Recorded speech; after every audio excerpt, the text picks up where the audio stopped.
Ça, c'est le départ.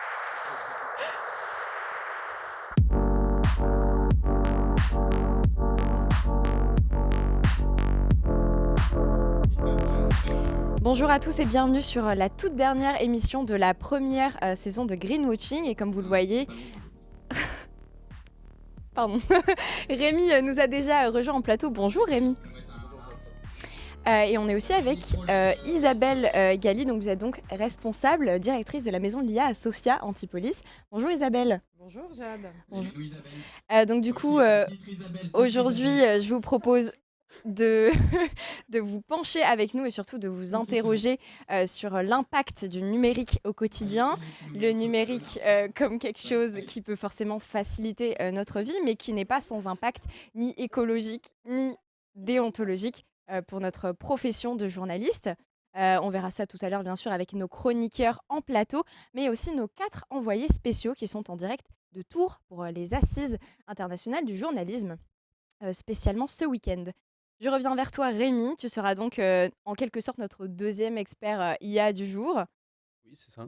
T'as pas la Enfin, prétention de le dire. en tout cas, je vais essayer. Je serai pas au même point qu'Isabelle, mais en tout cas, je vais essayer de faire le boulot.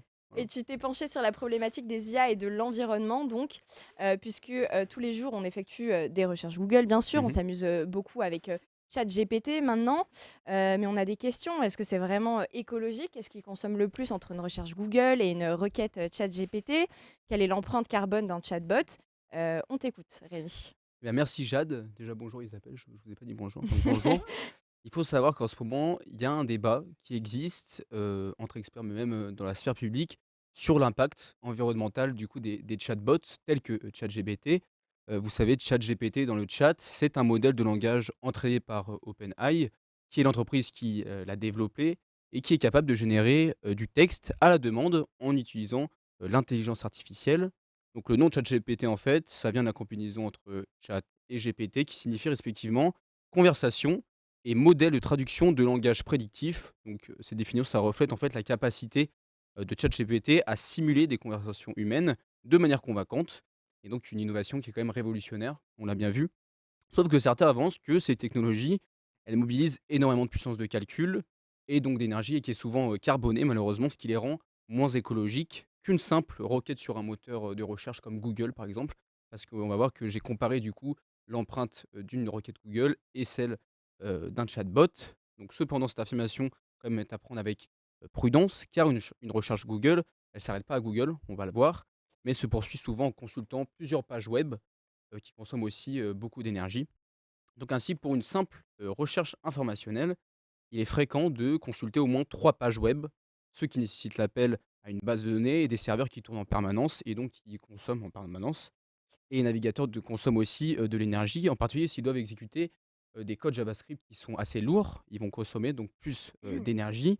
De plus, chaque connexion à une page web, elle peut générer plusieurs connexions à d'autres serveurs pour, par exemple, la publicité ou l'optimisation algorithmique de la vente d'espaces publicitaires sur les sites internet.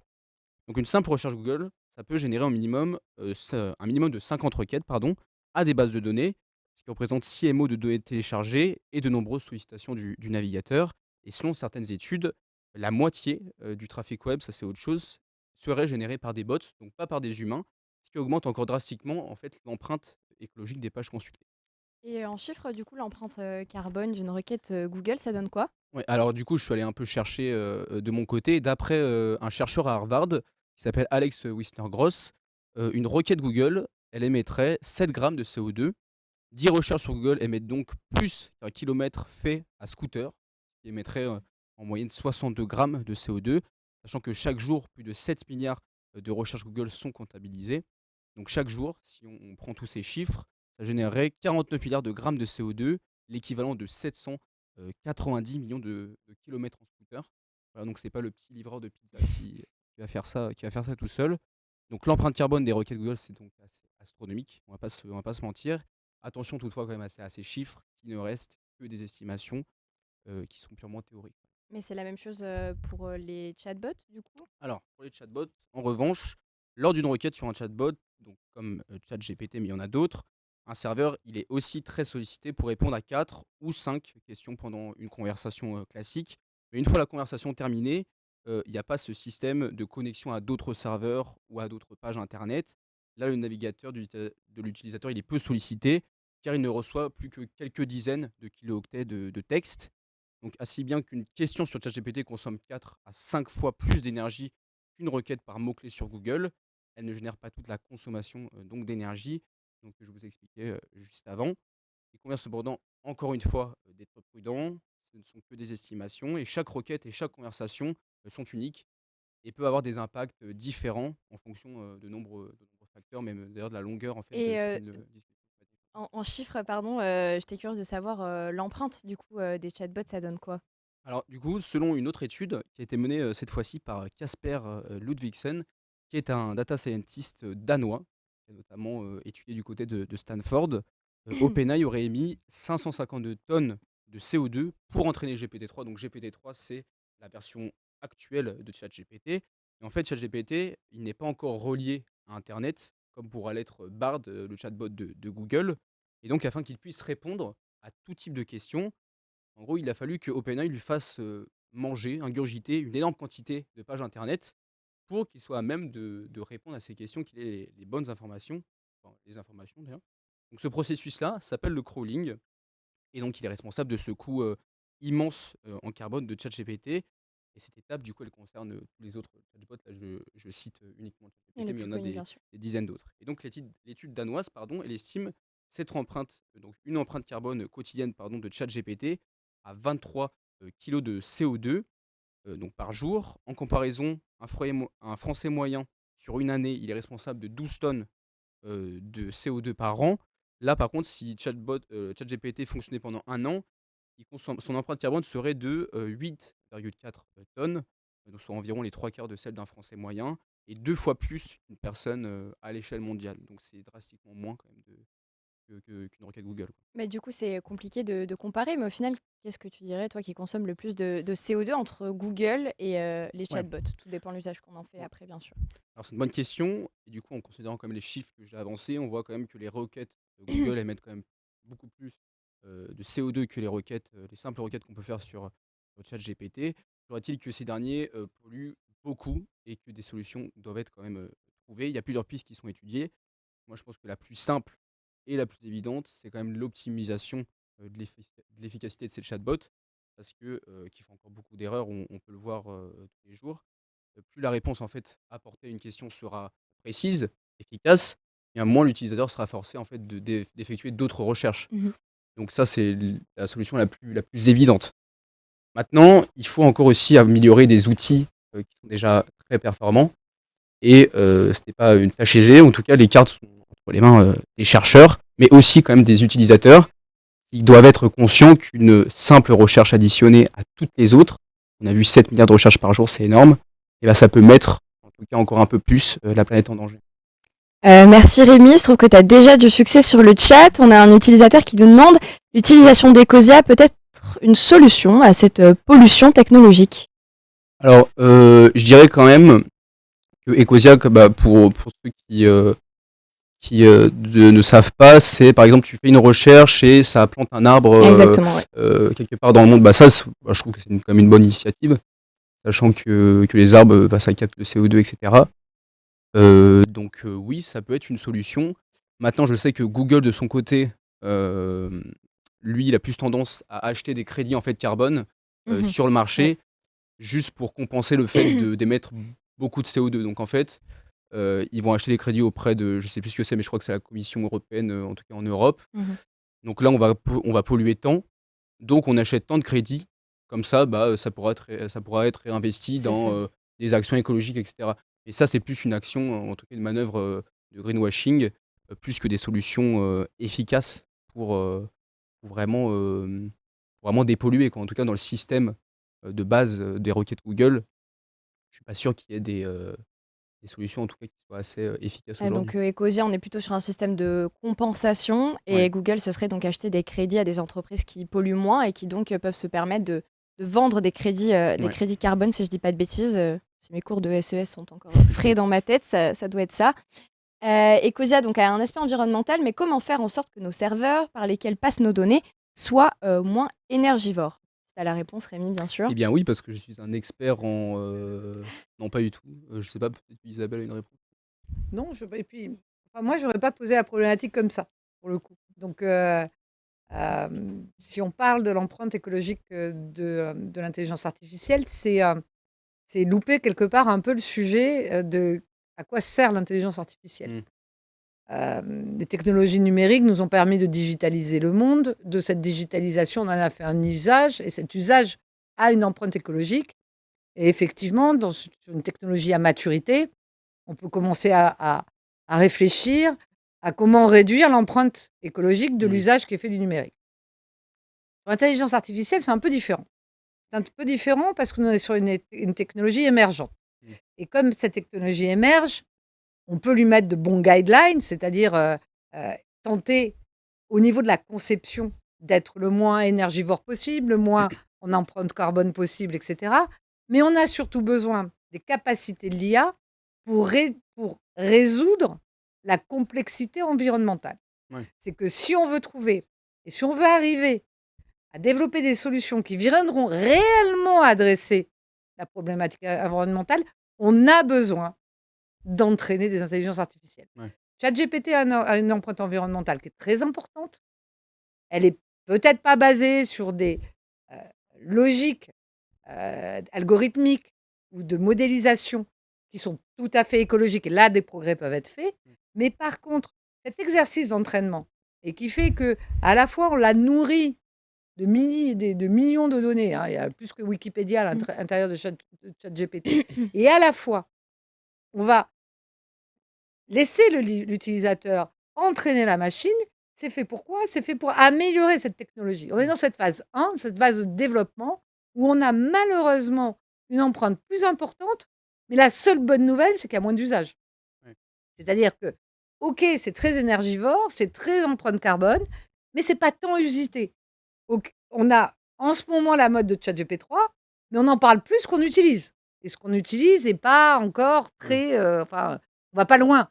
On pose la question, attend la réponse, puis on s'arrête là. Mmh. Quelques-uns d'entre nous se mettent à le défier, mais on va pas très loin. Donc, gardons en tête que les technologies d'intelligence artificielle sont là pour résoudre des problèmes complexes, et que s'il y a bien un problème complexe, c'est Ouais. le devenir de la planète. OK. Et donc, Isabelle, on va en profiter pour se concentrer sur vous maintenant, notre invitée de cette émission. Comment vous, personnellement, vous en êtes arrivée justement à ces IA, votre parcours professionnel en quelque Alors, sorte? donc à l'heure actuelle, hein, je suis directrice de la maison d'intelligence artificielle. Cette maison d'intelligence artificielle est située à Sophia Antipolis, sur le territoire des Alpes-Maritimes, en France. Ça, c'est pour la situation géographique. Cette maison d'intelligence artificielle, elle est faite pourquoi? Elle est faite pour acculturer l'intégralité de la population des Alpes-Maritimes à ce qu'est l'intelligence artificielle. Alors pourquoi faire ça? On pourrait se demander pourquoi on a besoin de faire comprendre ce qu'est l'intelligence artificielle. On a besoin de faire comprendre ce que c'est l'intelligence artificielle parce que c'est une technologie nouvelle et que très peu de gens savent ce que c'est. Et que beaucoup de gens en ont peur. Donc, il y a une sorte d'appréhension dans l'adoption de cette technologie en se disant: «Est-ce que demain, cette technologie, c'est pas Robocop, c'est pas Mmh. Terminator?»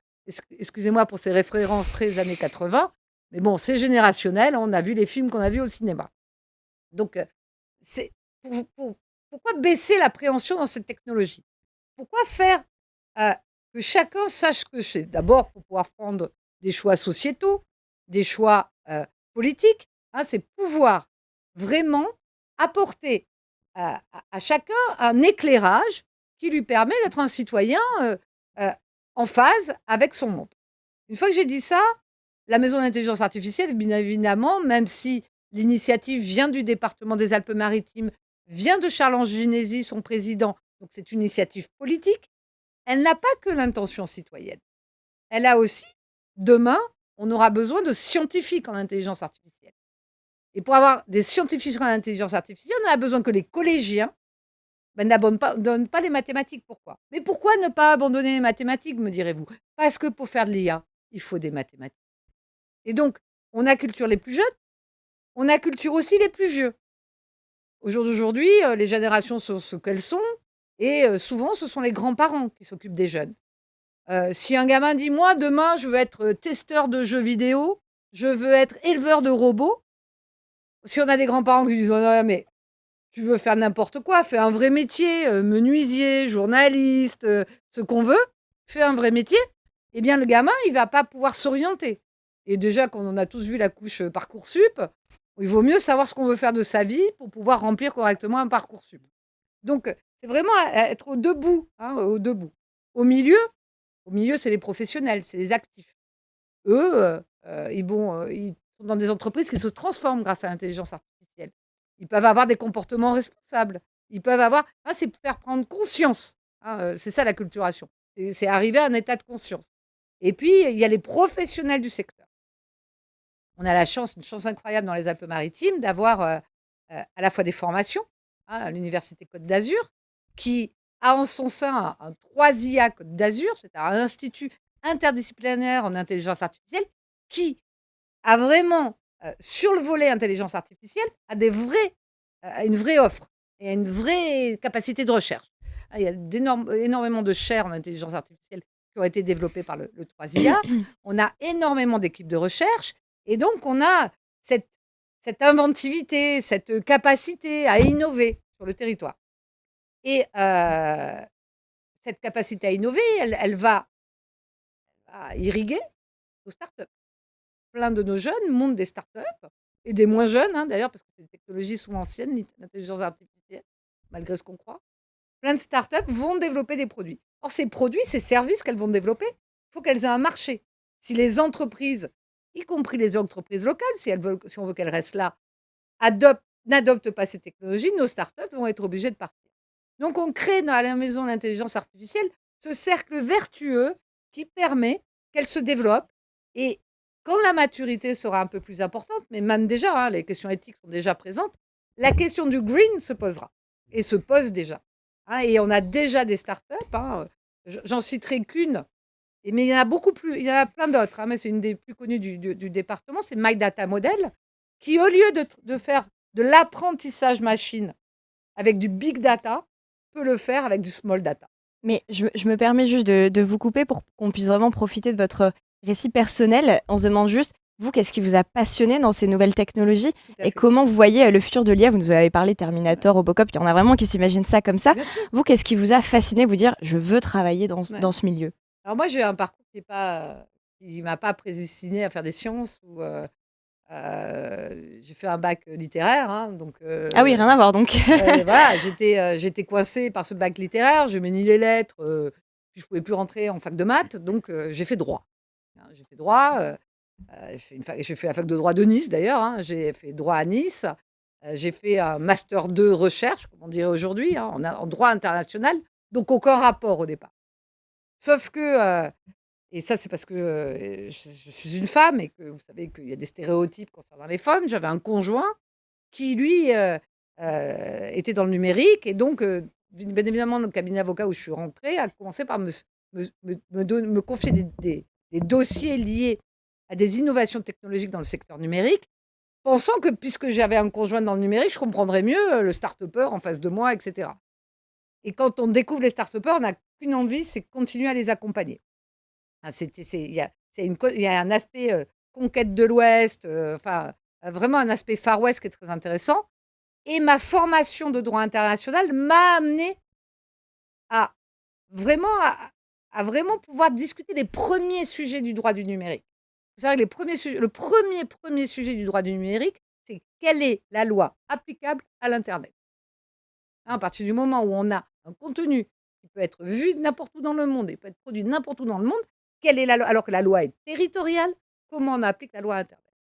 Cette question-là m'a amenée, hein, avec d'autres camarades, à développer une association de droit de l'Internet en 1996. Je ne sais pas si vous voyez, hein, vous êtes jeunes, mais On n'était pas nés, pour être honnête. Mais il faut savoir que l'Internet était arrivé dans le grand public 1 ou 2 ans avant. Donc, on était vraiment en avance de phase et on avait besoin de comprendre quels étaient les enjeux. Comme aujourd'hui, on a besoin de comprendre quels sont les enjeux de l'intelligence artificielle. Donc, au fur et à mesure, cette association m'a conduit à changer de métier. Donc, je suis passée du métier d'avocat à un métier plutôt d'accompagnement de projets innovants. Et j'ai à la fois animé un think tank au Sénat sur l'économie numérique, au Sénat français. Donc ce think tank économie numérique était là pour expliquer à la fois aux sénateurs ce qu'est l'Internet, puisque le numérique de l'époque, cette révolution technologique de l'époque était surtout Internet, ce qu'est Internet, et expliquer aux start-upers que c'est pas parce que on a une solution produit sur un problème qu'on a la solution pour toute la société. Et notamment, ignorer les effets secondaires. Et j'ai intégré le Conservatoire national des arts et métiers, où à la fois je me suis occupée du développement de l'école d'ingénieurs, et notamment vers les nouveaux métiers d'ingénieurs. Et après, je me suis occupée plus tard, juste avant d'arriver à la maison d'intelligence artificielle, avec une de mes collègues, on a créé une chaire partenariale, donc un partenariat public-privé. Elle était prof des universités en sciences de gestion. Nos partenaires étaient des grands groupes privés. Et on a créé donc cette chaire sur le futur du travail, et avec un topic qui s'est au fur et à mesure dessiné. Au départ, on était parti sur le futur de l'apprendre. Et en fait, on a découvert qu'il y avait une forte transformation. L'impact des technologies transformait fortement la manière de travailler et le management. Et on est parti là-dessus. Et après, je suis arrivée à la maison d'intelligence artificielle. Voilà pour mon parcours. Et voilà, c'est la fin du chemin. En tout cas, on va prendre un peu de recul sur les IA et parler maintenant plus largement et plus globalement du numérique. On en est entouré tous les jours, ordinateurs, téléphones, tablettes et j'en passe. Des outils qui peuvent même nous servir à travailler depuis la maison. Mais alors, est-ce que le télétravail est une vraie solution pour réduire notre impact sur l'environnement? Aurélien, Aurélien qui est en première année et donc qui fait sa première émission, va nous rejoindre en plateau et nous en dire plus sur ce sujet qu'il a donc investigué. Bonjour Aurélien. Salut Jade, bonjour Isabelle. Bonjour. On t'écoute. Voilà, donc le télétravail, oui, qui a pris une importance considérable durant puis après la crise du Covid. D'ailleurs, n'hésitez pas à nous donner vos anecdotes sur le télétravail dans le chat. Et c'est une pratique qui s'est durablement installée en France. Tenez, par exemple, Isabelle, est-ce que vous savez, vous, combien de Français, quel est le taux de Français qui ont télétravaillé en 2021, à votre avis? Pendant la crise Covid, Non, en 2021, ouais. Enfin, sur toute l'année. sur toute l'année, 60%. Ah, c'est un peu moins quand même, 22%. 22% des Français qui Dans ont le tertiaire, ouais, Ouais, voilà. ouais. 22% des Français qui ont télétravaillé chaque semaine en moyenne selon l'INSEE.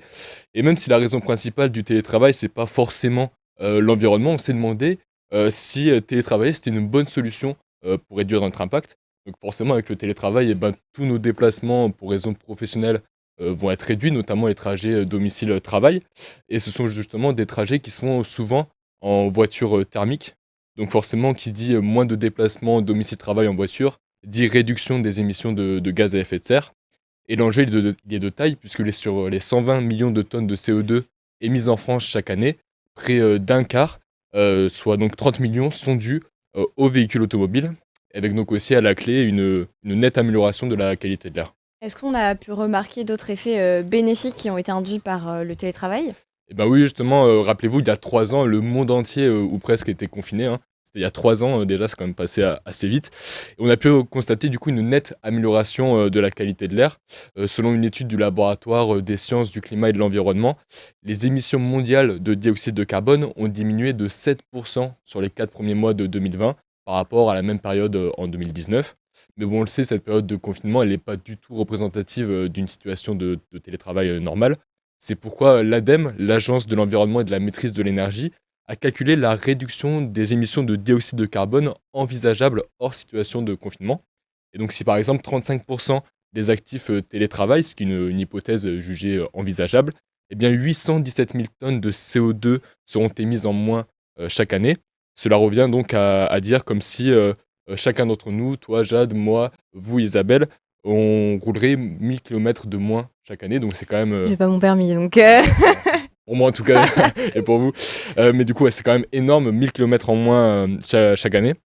Et de leur côté, du coup, les entreprises peuvent aussi réaliser des économies d'énergie en regroupant par exemple les salariés qui ne télétravaillent pas dans un seul open space, ce qui va permettre donc de faire des économies en chauffage, en électricité, et donc des économies d'énergie à la fin. Et donc, concernant l'environnement, il y a des points négatifs donc, au télétravail, et notamment au niveau de l'empreinte numérique environnementale, on se doute aussi. Voilà, justement, alors avant de s'intéresser à ces points négatifs, l'empreinte numérique environnementale se désigne toutes les formes de pollution issues du secteur informatique qui consomment beaucoup d'énergie. Et il faut rappeler donc que le numérique, ça correspond à 2% de nos émissions de gaz à effet de serre en France. On consomme de l'énergie pour faire fonctionner tous les équipements qu'on connaît, les ordinateurs, les téléphones et les imprimantes. Mais le numérique, il est surtout très énergivore en amont, au moment de la fabrication de ces équipements. Alors à première vue, on pourrait se dire que du coup, notre empreinte numérique environnementale ne sera pas forcément plus forte en télétravail qu'au bureau, puisqu'on ferait la même chose, utiliser un ordinateur, envoyer des mails, utiliser une imprimante. Euh, mais tous les foyers ne sont pas équipés pour faire du télétravail. Et justement, c'est bien là le problème. Pour certains, il faudrait acheter un nouvel ordinateur plus puissant. Pour d'autres, s'équiper d'une imprimante, ce qui va donc accroître les émissions de gaz à effet de serre par leur fabrication. Il faudrait aussi renforcer pour certains l'équipement en réseau qui, là aussi, va être très énergivore. Et évidemment, si on reste plus longtemps chez soi, on va consommer plus d'énergie. C'est d'ailleurs ce que pointe l'ADEME dans une autre étude, qui estime qu'à un rythme d'un jour de télétravail par semaine, un ménage va émettre l'équivalent de 20 kg de CO2 en plus sur un an. C'est donc l'équivalent de 100 km en voiture, donc c'est quand même pas rien. Et dans cette même étude, l'ADEME, elle pointe aussi du doigt les effets rebonds du télétravail. Alors les effets rebonds, par exemple, certains déplacements lors des jours de télétravail vont rester maintenus, comme par exemple pour emmener ses enfants à l'école, pour aller faire ses courses. Et ces effets rebonds, ils sont difficilement calculables, puisqu'ils sont très nombreux et très variés, mais du coup, ils pourraient limiter l'impact positif permis par le télétravail. Et donc au final, télétravail, bonne ou mauvaise idée pour l'environnement, même si tout n'est pas blanc et noir, je me doute. Eh bien oui, quand même, le télétravail est bénéfique pour l'environnement. C'est en tout cas le bilan tiré par 3 sénateurs à l'origine du rapport d'information 8 questions sur l'avenir de notre télétravail. Mais il faudrait donc aussi s'intéresser à notre empreinte numérique environnementale. Et c'est pourquoi justement ces sénateurs, dans leurs recommandations, ils encouragent à la réutilisation et au partage des équipements numériques pour éviter le suréquipement à la fois des entreprises et des ménages, et donc éviter la surconsommation. Très bien, merci Aurélien. Avec plaisir. On se demande, enfin du moins moi je me demande, est-ce que c'est possible en tant qu'ingénieur qui travaille sur les IA de ramener du travail à la maison, de faire du télétravail sur les IA? Est-ce qu'il n'y a pas des fois des projets qui sont pourquoi pas top secret même? Alors, quand on bosse dans le numérique, télétravailler ou être présent ou pas présent, on travaille déjà sur des outils collaboratifs. C'est-à-dire que dans l'entreprise, même si vous êtes autour d'une table, en fait, vous êtes souvent autour d'une forêt d'écrans. D'accord. Donc, on fait peut-être un peu d'idéation au tout début. Alors, l'idéation, c'est vraiment la conception de base d'un projet avec des post-it et des feutres de couleur. Mais c'est peut-être le seul moment où on va avoir encore ces outils. Mais là encore, sur le télétravail, la mesure est très complexe. Et c'est aussi la mesure du concept d'écologie. L'écologie, elle n'est pas que sur le gaz carbone, elle n'est pas que sur l'empreinte environnementale, elle est aussi dans la liberté que ça peut apporter. Et puis, c'est pour moi, quelque part, c'est plutôt qu'est-ce qui serait green et pas green. Alors, une chose qui est green, c'est la proximité. On sait que moins on a besoin d'aller loin, mieux c'est. Or, nos environnements font que, et puis alors, le territoire des Alpes-Maritimes en est une caricature, tout le monde vit à Nice et tout le monde travaille à Sophia Antipolis. Il y a beaucoup de laboratoires, etc. sur Donc place. ça fait minimum 30 minutes de trajet jour pour aller d'un point à l'autre. Donc comment on pourrait créer de la proximité? Est-ce que le télétravail, c'est de la proximité ou pas? Parce que il y a des boîtes qui désormais obligent, et surtout dans les boîtes qui font du numérique, obligent leurs salariés à venir 12 jours par an. D'accord? Donc le reste du temps. Le reste du temps, ces gens-là sont où ils veulent. Ils peuvent être en Thaïlande, ils peuvent être en banlieue parisienne, ils peuvent être sur la plage à Antibes. Comment on rend cette liberté plus green? C'est pas une question du télétravail. Alors le télétravail, il peut se faire à la maison, il peut se faire dans un bureau de proximité. Il y a des cowork qui s'organisent à proximité. Ils peuvent se faire. Il y a moult manières. Et puis après, soyons honnêtes, si aujourd'hui j'inscris mes gosses à l'école, je les mets entre mon trajet maison et mon trajet travail. Demain, si j'ai changé d'habitude de vie, c'est pas la même proximité que je vais travailler. Donc c'est toute cette question de quelle est la proximité, quelle est la liberté que ça accorde, parce qu'il y a ces deux pendants quand même dans le travail.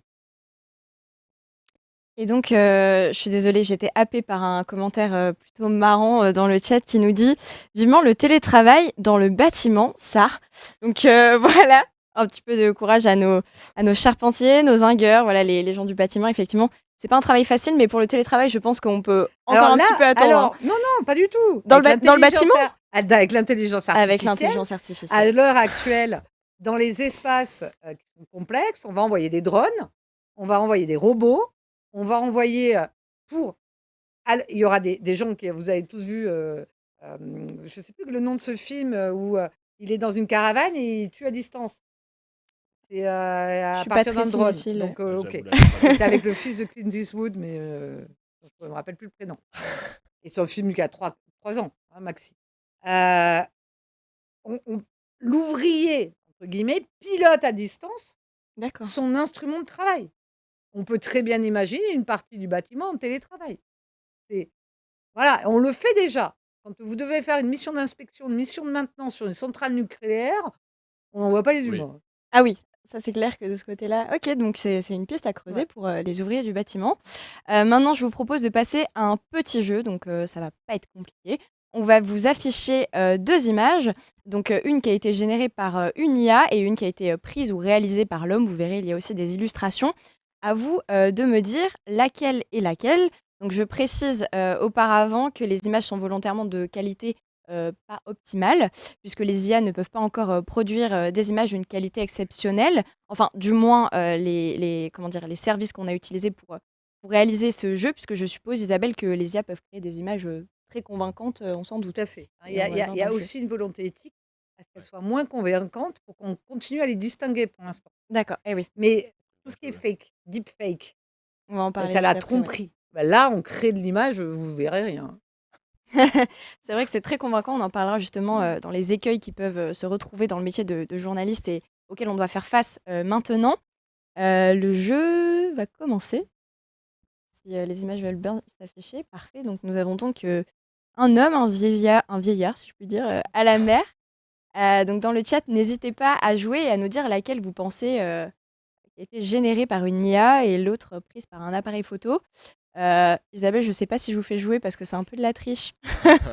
Non, parce que je suis sûre que je vais me planter. Ah donc, oui, parce qu'il n'y a pas de raison. Moi, je dirais que c'est plutôt l'image en plan large Celle-là qui est la vraie. Moi, je Parce D'accord. que c'est celle qui a le moins de qualité artistique. Moi, je dirais D'accord. à la gauche aussi, comme dans le chat. Attends, tu dis pas la même chose, Non, rien. non, Tu on dis dit pas la celle-là même que moi. Non, moi je dis ouais, la gauche. Celle-là est vraie pour toi. Non, celle-là est la fausse. Celle-là est la fausse. Ok. Donc, on dit la même chose.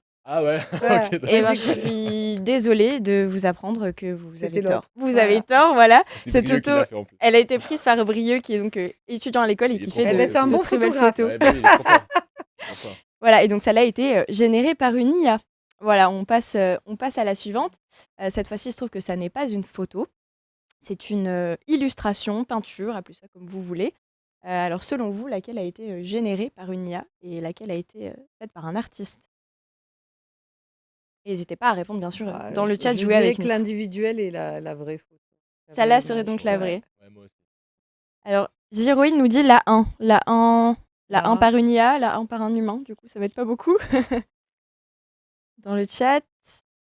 Non, je pense que celle de gauche est une IA. Et ouais, bien joué. Donc, bien joué à Lucinote14 qui a trouvé. Et vous aussi, du coup. Et celle-là, donc, par Cyanide Studio, qui est donc un artiste. Et vous l'aurez deviné. Donc, ça, c'est de la peinture. Et là, du coup, c'est de l'IA. Donc, je ne pourrais pas vous dire. Et on passe maintenant à une magnifique vue d'Aise. Vous avez peut-être eu l'occasion d'y aller, c'est magnifique. Là, c'est un peu plus compliqué. Hein. Parce que sur celle-là, même moi, je me suis trompée, alors j'étais plutôt douée sur le jeu.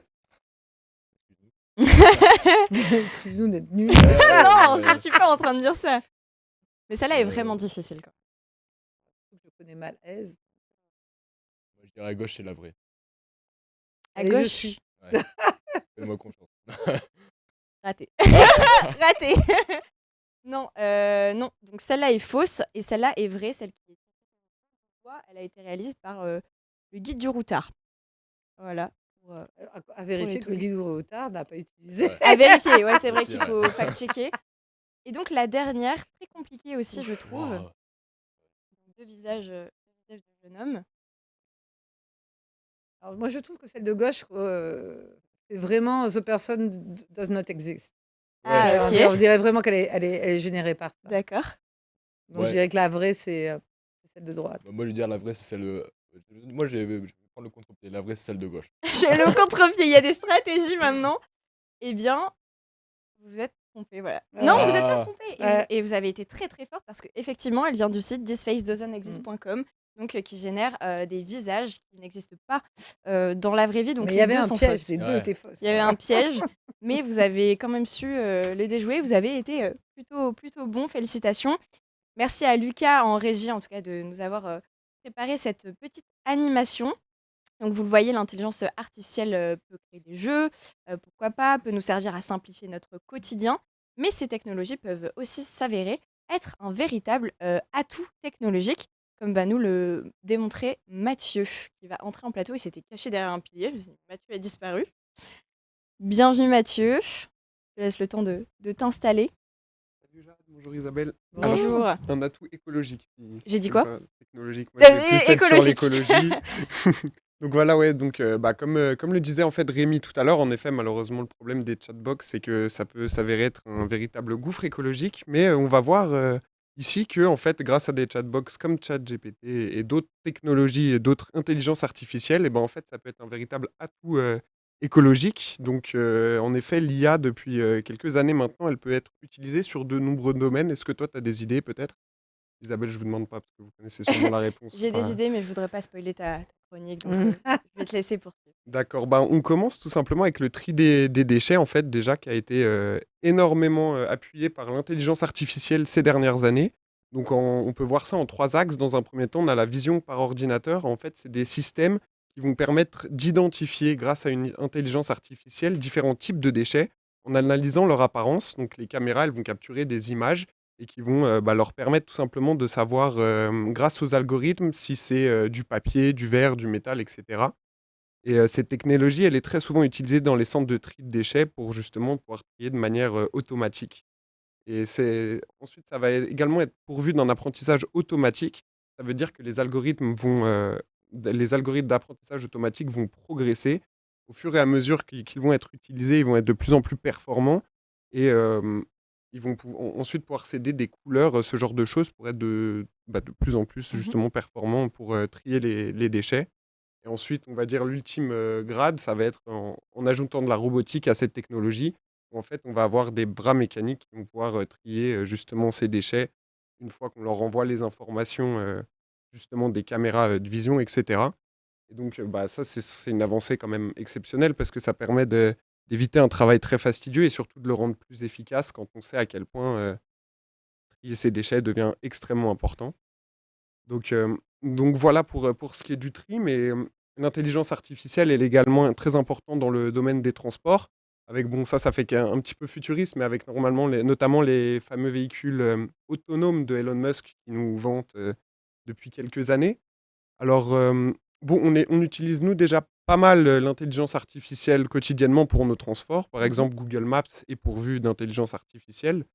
Mais un véritable véhicule autonome comme Elon Musk en parle, là, ce serait vraiment une voiture qui est totalement pilotée par une intelligence artificielle, sans apport humain.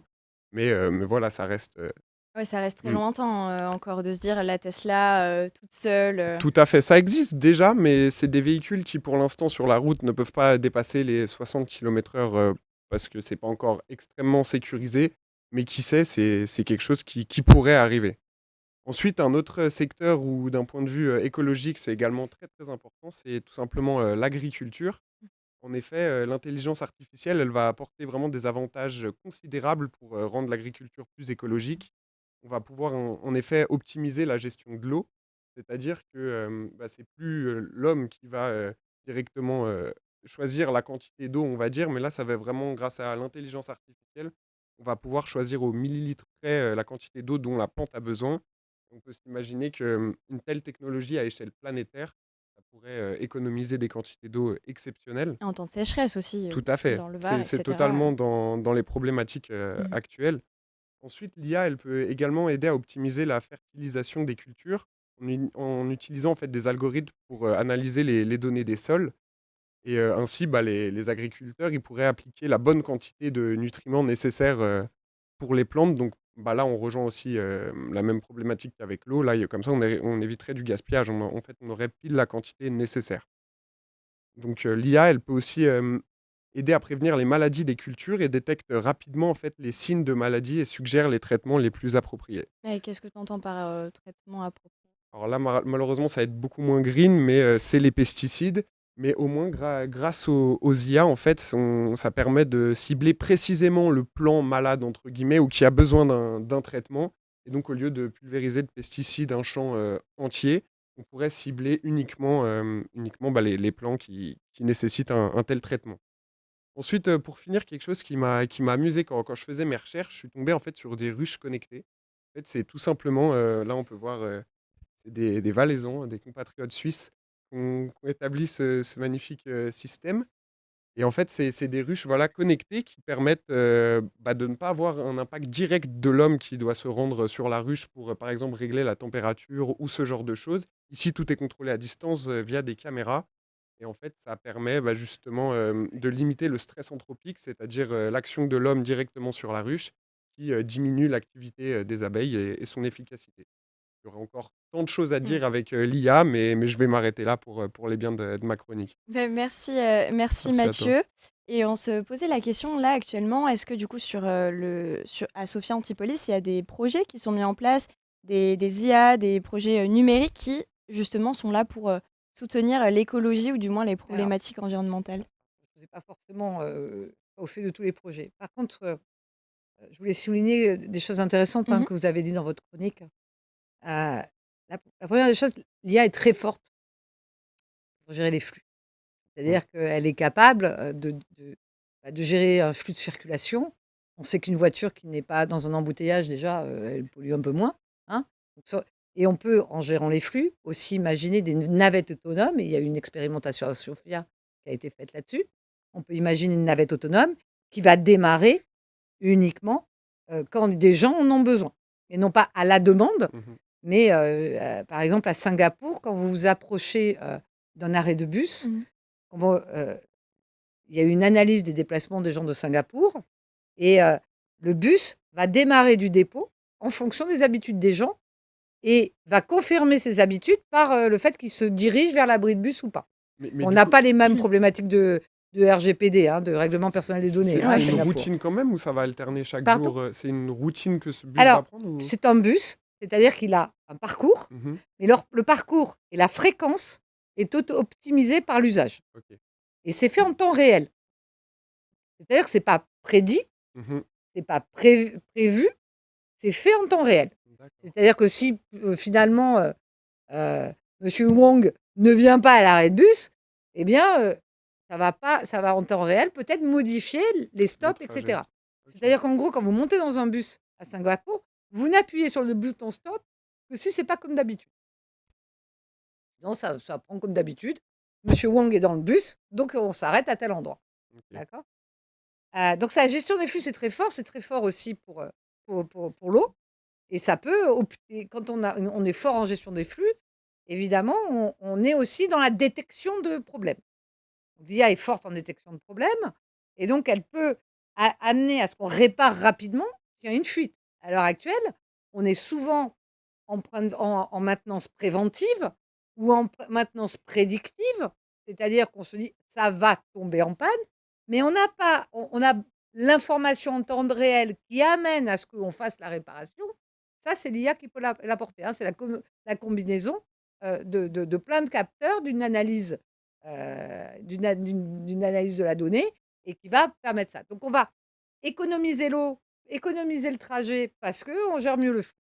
Et puis, vous l'avez très bien souligné, l'IA, elle est bonne aussi à identifier quelle est la plante qui est malade, quelle est celle qui n'est pas malade, à savoir quel degré d'eau il faut, quel degré d'engrais, etc. Et ça, en plus, l'IA, elle est bonne à créer de nouvelles molécules. C'est-à-dire il y a une société, par exemple, à l'Isophile, qui travaille sur l'engrais chimique et qui essaie de créer des molécules de plus en plus environmental friendly. C'est-à-dire que on cherche, grâce à des IA, on fait calculer des algos sur celle qui a le moins d'impact néfaste en fonction du contexte. Est-ce qu'il faut préserver la nappe phréatique? Est-ce qu'il faut préserver la qualité pour la consommation, etc. Il y a différents enjeux dans un engrais. Le pesticide, certains sont autorisés à certains endroits, certains sont interdits à d'autres endroits en fonction du sol. Donc, vous voyez, dès qu'on rajoute de la complexité, dès qu'il faut faire faut visualiser le problème, gérer un flux et réparer le tout, là, l'IA, elle fait sens. Et elle fait sens. Voilà, excusez-moi. Sinon, je suis longue.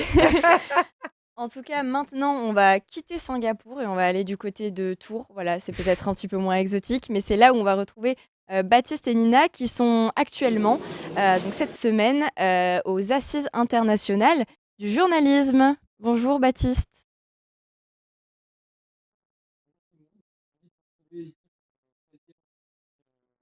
Des assises du journalisme à Tours.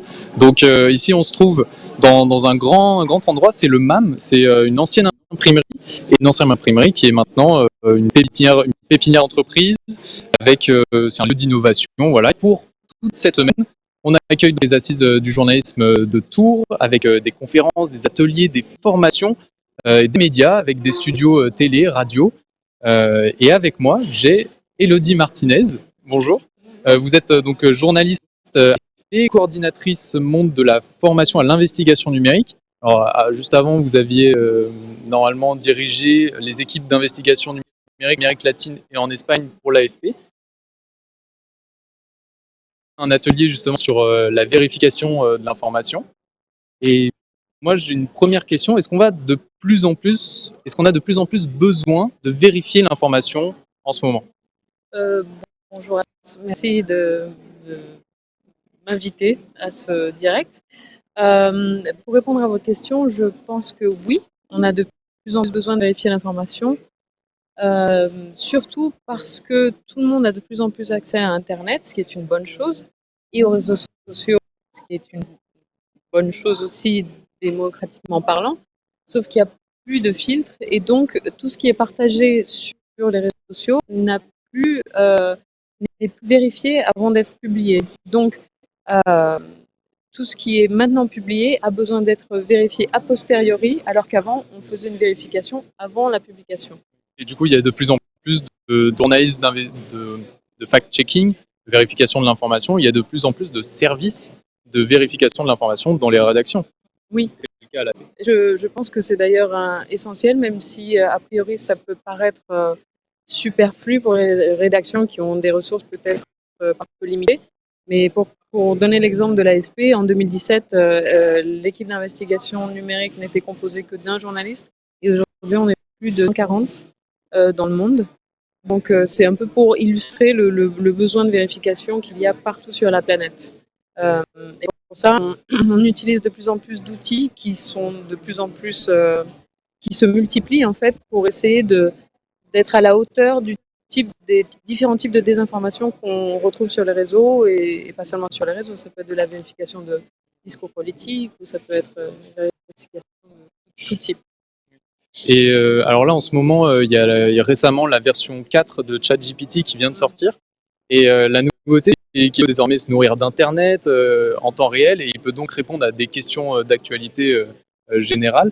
Et est-ce qu'il faut craindre plus de désinformation avec les sources qu'il cite qui ne sont pas toujours pertinentes et pas vérifiées? Alors, on se retrouve un peu face au problème actuel, c'est-à-dire que on n'a pas de source fiable.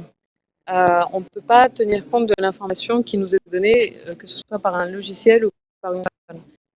Si ChatGPT se met à publier ses sources, c'est une bonne chose. Encore faudrait-il pouvoir vérifier l'authenticité des sources d'une part et qu'elles ont été respectées. Et que, disons que le contenu qui est généré par cette intelligence artificielle ne le soit pas à des fins peut-être politiques ou économiques ou à des fins un peu obscures dont on ignore un peu le fondement. À présent, on observe beaucoup l'évolution de ces outils parce que nous, il faut qu'on apprenne à utiliser des outils qui vont chercher à authentifier la production des logiciels. Pour l'instant, on ne s'en sert pas, mais on s'en sert en tant qu'utilisateur pour apprendre à s'en servir et connaître les usages. Mais on ne s'en sert pas en tant que journaliste pour la production d'informations. Parce que justement, ChatGPT est capable d'écrire donc des articles et peu importe les sources pertinentes. Mais on a aussi vu certains médias comme Le Figaro ou SoFoot qui se servent de l'intelligence artificielle pour générer des illustrations. Alors pour l'instant, ça reste des illustrations pour leurs articles web. D'ailleurs, ça fait tellement de bruit sur les réseaux sociaux que Le Figaro a changé, a enlevé l'image d'illustration et l'a changé pour une simple photo prise par sûrement un photojournaliste. Est-ce que du coup il faut craindre plus de difficultés? Parce qu'on a aussi vu, je rajoute qu'on a Angela Merkel qui discute avec Barack Obama sur une plage, ou Emmanuel Macron en situation dans le métier d'éboueur. Comment on peut faire face à cette désinformation créée par l'intelligence artificielle? Est-ce qu'on a les outils pour contrer? Alors, pour ce qui est du Figaro, l'AFP, elle a quand même de la chance d'être un gros média qui a ses propres photographes, ses propres graphistes et qui n'a donc pas besoin d'avoir recours à des logiciels d'intelligence artificielle pour pouvoir illustrer ses articles. D'autre part, se pose le problème des droits d'image ou des droits. Je ne sais pas comment ça va être géré par les propriétaires de ces logiciels.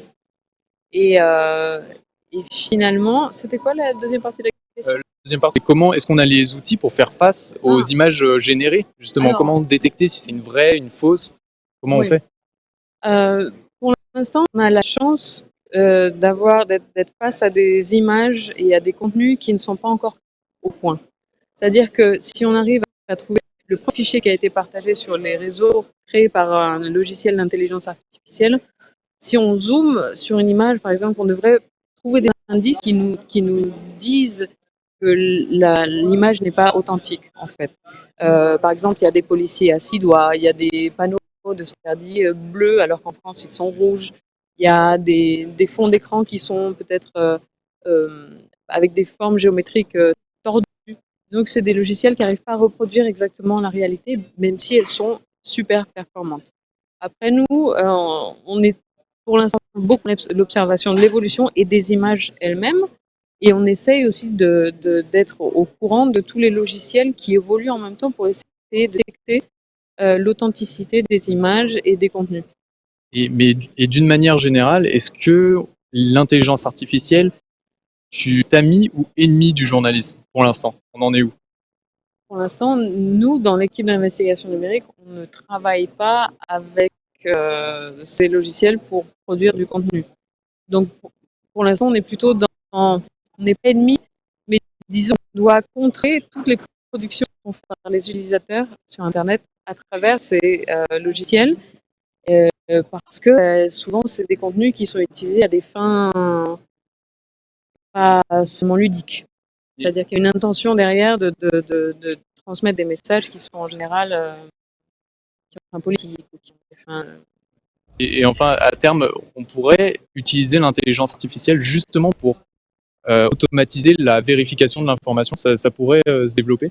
J'espère que ce sera un allié bientôt, mais je pense qu'il faudra toujours un travail de journaliste pour certifier, disons, de la qualité d'une production d'un logiciel d'intelligence artificielle. De toute façon, un journaliste garde son esprit critique face à une machine qui n'en a pas, finalement. Oui, mais je pense qu'il y a plein d'autres pour lesquels encore utile. Merci, c'est rassurant. Justement, l'intelligence artificielle, donc ami ou ennemi journaliste, ce sera une des conférences qui sera donnée demain à 16h, ici, aux Assises du journalisme de Tours.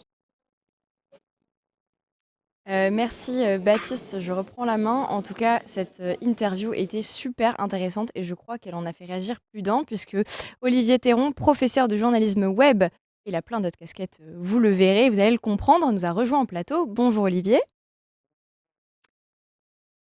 Donc vous serez avec nous jusqu'à la fin de l'émission pour aborder davantage le côté numérique associé au journalisme, les bouleversements du métier et bien d'autres manières de faire qui ont évolué au fur et à mesure et depuis l'avènement d'Internet et du numérique. Je vous ai vu sourciller un peu sur certaines questions. Sur quoi vous aimeriez remettre un petit peu de précision? On peut que réagir à ces propos. En réalité, il y a plusieurs façons d'aborder l'arrivée de l'intelligence artificielle artificielle dans notre monde, le monde du journalisme.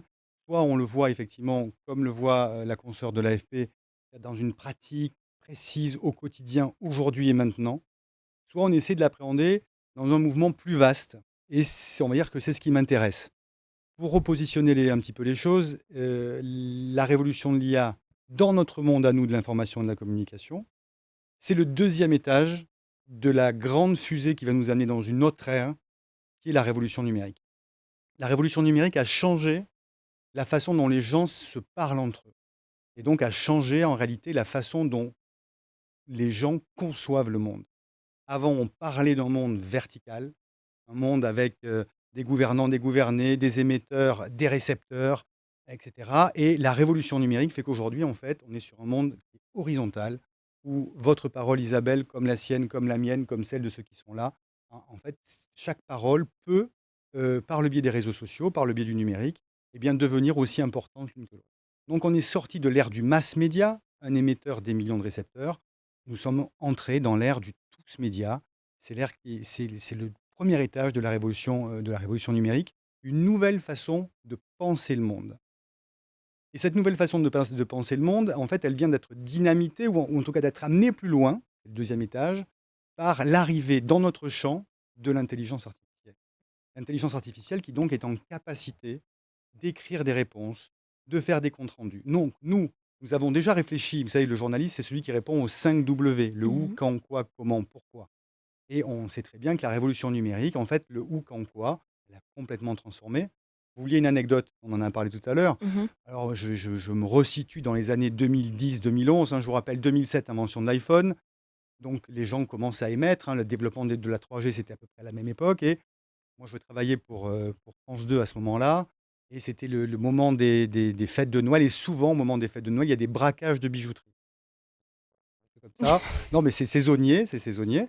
Et je me rappelle d'un jour, un braquage de bijouterie, vite, on part sur le coup. Et là, on m'appelle, on me dit, attends, mais pars plus, reste au bureau, on t'envoie des images. Et là, c'était la première fois, en fait, que j'ai été confronté en tant que journaliste, qui jusqu'à présent devait être le premier quelque part pour apporter l'info, à me dire, en fait, écoute, le où, quand, quoi, en fait, c'est pas la peine, c'est pas toi. Il y a des gens qui ont fait des images, on te les envoie, tu vas les récupérer, tu vas les monter, et tu vas nous raconter l'histoire. Déception. Transformation. Plutôt interrogation, transformation, puisqu'en fait, ça veut dire que le journaliste, on lui enlève le où, quand, quoi. Il va lui rester le pourquoi et le comment, donc un petit peu le décryptage de ce qui se passe et la mise en perspective. Et il va rajouter un 6e W que nous avons développé ici, qui s'appelle le warranty, la garantie de l'information. Donc en fait, le où, quand, quoi, depuis la révolution numérique, il est donné par les gens qui sont sur le terrain, qui ne sont pas forcément les journalistes en première intention, sauf bien sûr sur des territoires, des théâtres de guerre, comme par exemple en Ukraine. Mais en revanche, donc, il va lui rester le décryptage, le comment, le pourquoi, et surtout la garantie de l'information. Garantir que l'information qu'on donne, eh bien, elle est juste, elle est vraie, elle est honnête. Voilà. C'est ça qui est important. En parlant de ça, de garantir l'information, Baptiste nous parlait des deepfakes. On en parlait aussi avec le site qui recrée des visages de personnes qui n'existent pas en réalité. Dans le chat, on nous dit, on fait référence plutôt aux récentes fake news qui ont été générées par des bots et diffusées apparemment sur BFM. Est-ce que c'est un écueil auquel on se confronte, on va se confronter de plus en plus dans le métier? Isabelle, qu'en pensez-vous? Je répondrai après vous. Ouais. Alors, moi, je suis d'accord, complètement d'accord avec vous, Olivier, sur la rupture. C'est-à-dire qu'avant Internet et maintenant, on ne parle plus du tout de la même manière d'appréhender l'information. Et cette manière, c'est plutôt du côté du consommateur qu'elle se trouve, ou du citoyen, si on veut être un peu plus éthique sur la démarche. Effectivement, Internet a permis que chacun devienne un média. Mais en faisant ça, ils ont aussi cassé un truc qui était très important par le passé. C'était ce 5e pouvoir, c'est ça le journalisme, ou le 6e, je ne sais plus. Mais c'est le 5e pouvoir. Le 5e. 5e pouvoir, c'est-à-dire avoir une institution indépendante des autres pouvoirs qui était là pour relater l'information et éclairer les autres pouvoirs, y compris le citoyen, de ce qui se passait et ce qui se passait. Pas vraiment, parce que personne ne détient la vérité.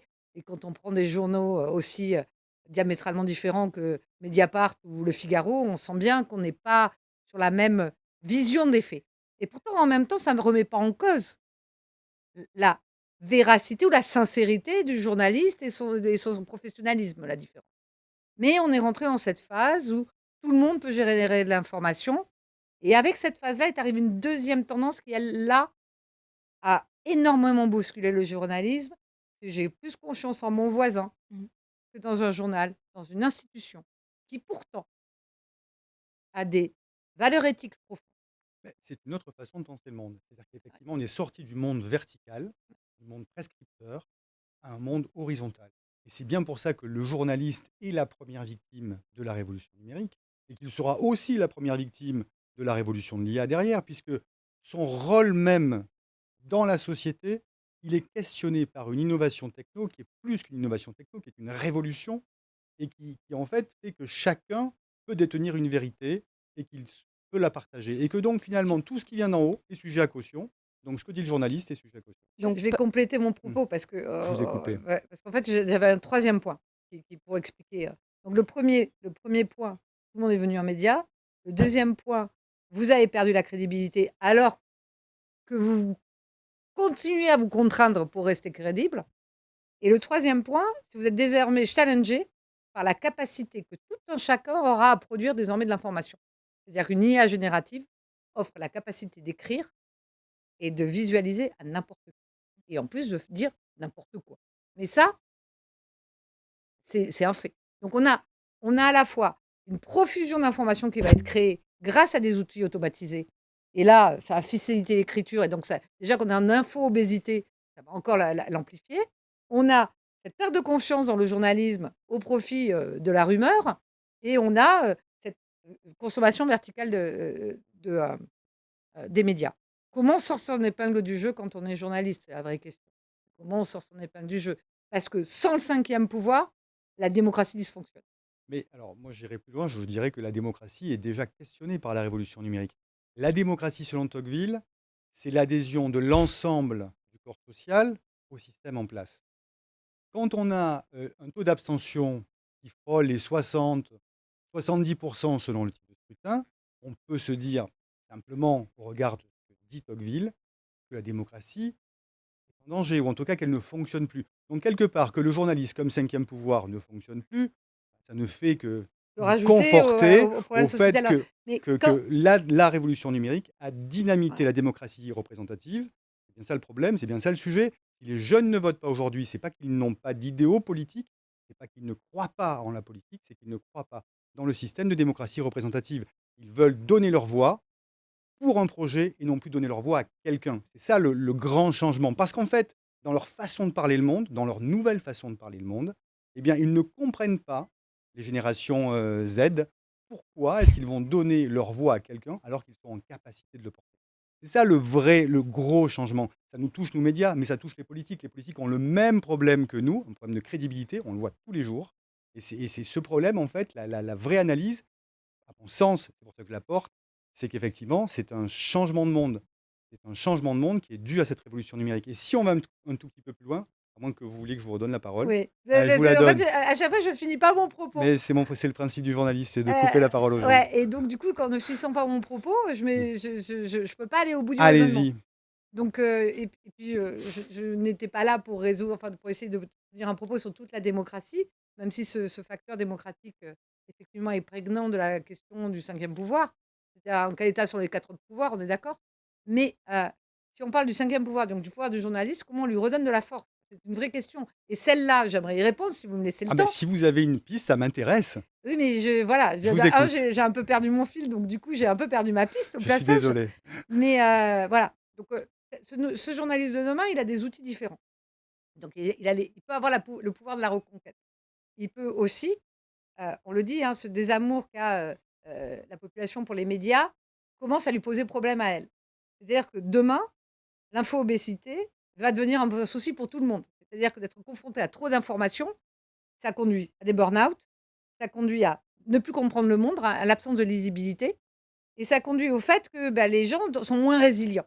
Donc cette absence de résilience, il va falloir la reconstruire chez les gens. Hein. Chaque fois qu'il arrive un événement, cet événement vient se surajouter.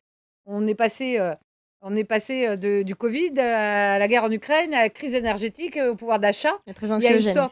une sorte de surenchère en plus médiatique qui fait que parce qu'on travaillait avant sur l'information, on est devenu un média qui suit l'information. Or, peut-être que c'est pas là que la performance est la meilleure, parce que là, la performance la meilleure, ce sera sur une IA générative, ce sera sur le voisin qui ne vérifiera rien, dira n'importe quoi.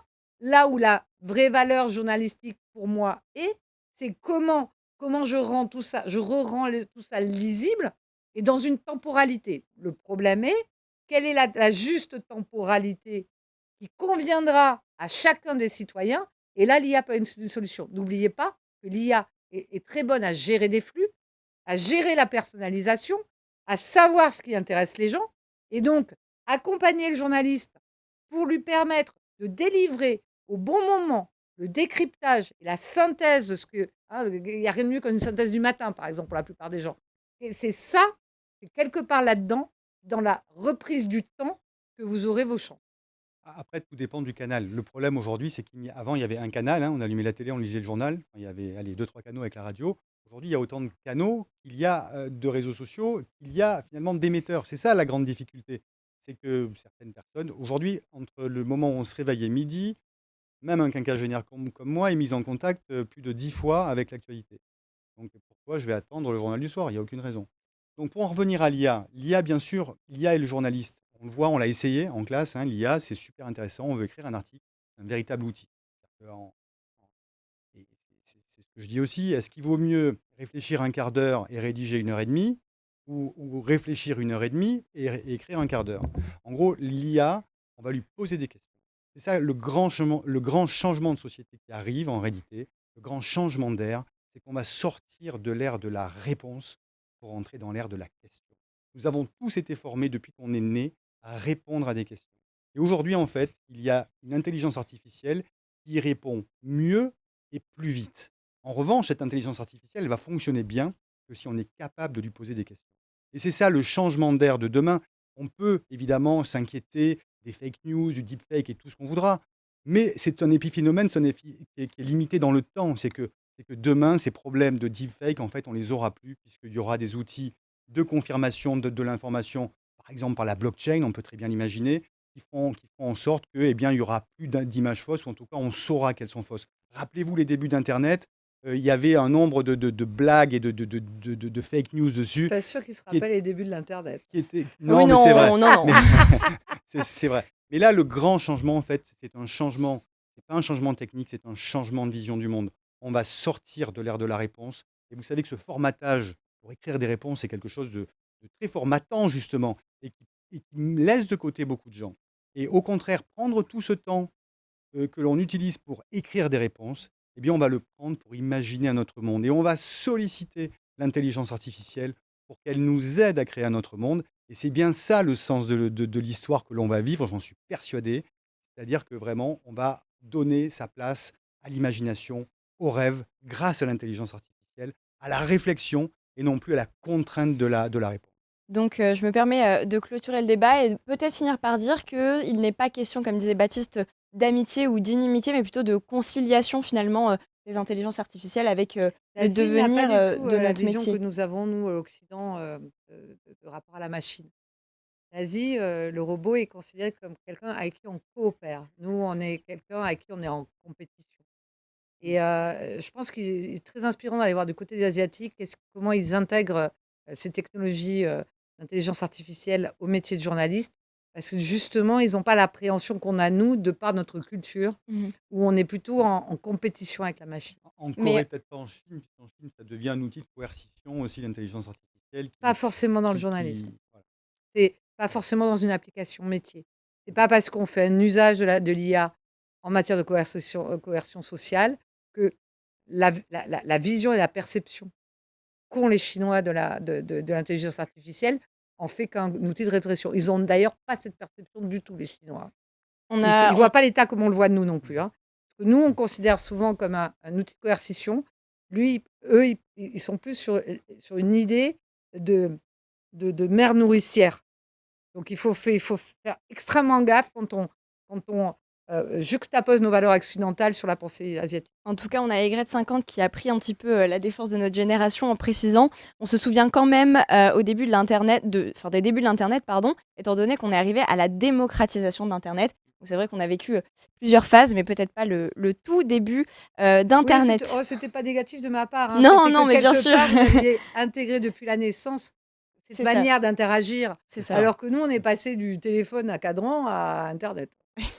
En tout cas, le numérique peut aussi contribuer à rassembler les gens autour de valeurs et d'une envie de changement commune grâce au pouvoir qu'on connaît tous des réseaux sociaux et au pouvoir de diffusion d'Internet. Lily, une première année également, va nous rejoindre en nous parlant d'exemples bien concrets de communautés qui se sont donc créées sur Internet. Bonjour Lily.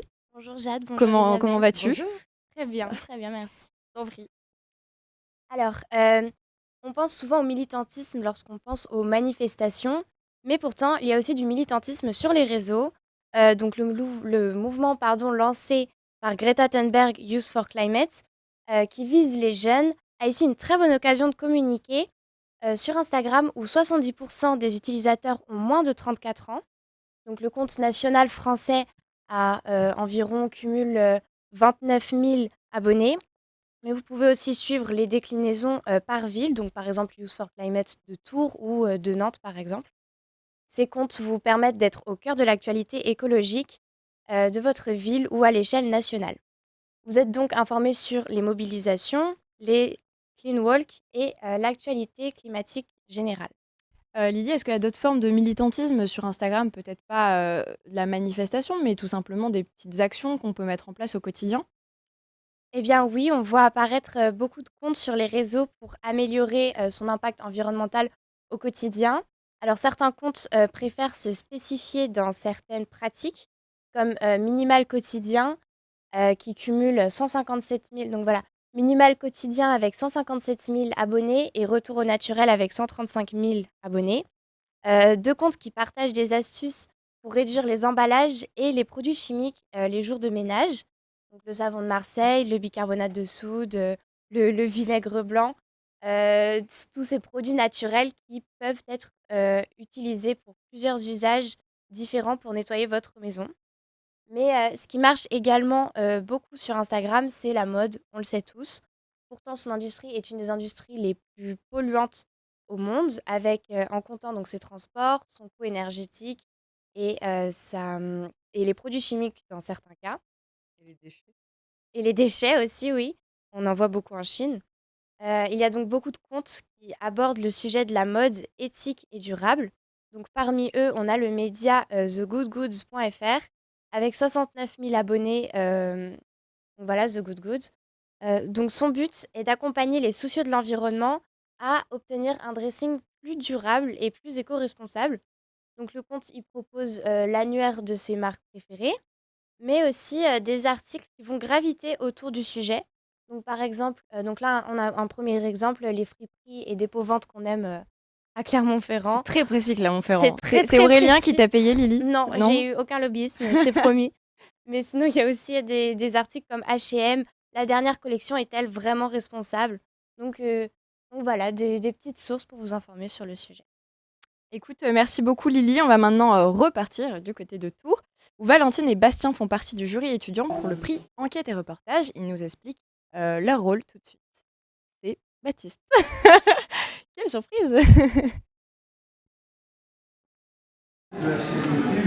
Et oui, comme vous voyez, nous sommes aux assises du journalisme de Tours depuis 2 jours. Et comme vous l'a dit Jade, on fait partie d'un jury étudiant pour le prix Enquête et Reportage. Alors en fait, on est 28, 2 représentants pour chacune des 14 écoles reconnues par la profession. Et donc cette session, c'est l'aboutissement de 5 mois de travail. On a d'abord fait une veille et puis on a fouillé sur Internet à la recherche de productions qui ont été publiées ces 12 derniers mois, à la recherche de sujets qui traitent essentiellement du journalisme et de sa pratique. Et puis on s'est réunis une première fois en visio au mois de janvier pour échanger et sélectionner les 10 meilleures productions. Et puis on s'est plongé dans le détail de ces sujets pour en extraire les 4 nommés pour ce prix. Et donc depuis 2 mois, la liste des nommés est à retrouver sur le site des assises. Et puis nous, on en débattra demain avec les autres étudiants ainsi que les présidents du jury qui ne sont autres que Isabelle Roberts et Raphaël Garrigos, les fondateurs du média Les Jours. Alors, qui sera l'heureux élu entre Ukraine, des photographes dans la guerre, Les Off, chronique d'une dérive politique, dans l'empire médiatique du Crédit Mutuel, Et puis, service public, bien, nous-mêmes, on ne le sait pas encore. Et vous pourrez le découvrir demain dès 18h. Et donc l'équipe Greenwatching se chargera bien sûr de vous donner le nom des personnes élues dans les prochains jours évidemment. On en profite que Baptiste soit de retour avec nous en duplex pour te remercier pour cette interview très intéressante et puis te dire coucou avant de te voir t'en aller. Salut Baptiste. Et oui, mais salut tout le monde. C'est pas habituel pour moi de me retrouver face à la caméra. D'habitude, je suis plutôt à côté de toi, Victor, en régie. Voilà, les assises du journalisme de Tours se poursuivent. Là, on est sur la conférence phare des assises. Comment retrouver le goût de l'info? Quelles propositions? Voilà, on parle de Vincent Bolloré, on parle de tout. Et il y a notamment Thierry Tuillier, le directeur de l'information de TF1. Donc voilà, moi je vais aller les rejoindre et on se dit à très bientôt. Baptiste. En tout cas, c'est la fin de l'émission. Merci d'avoir été avec nous. J'espère que vous avez pris autant de plaisir que j'en ai pris personnellement et j'espère que vous aussi. Merci beaucoup pour l'invitation. C'était passionnant et vraiment, vous faites un travail formidable. Merci beaucoup.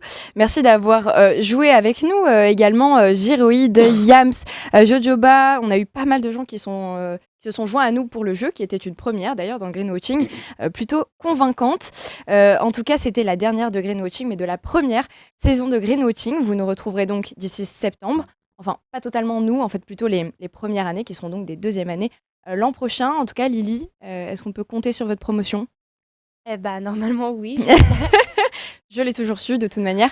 On vous fait confiance. Donc, à bientôt. À bientôt. Venez, n'abandonnez pas.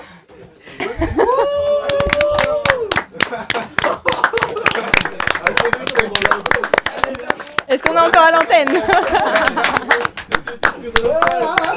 Qu'est-ce qui se passe? Vous êtes tous arrêtés? Merci à tous.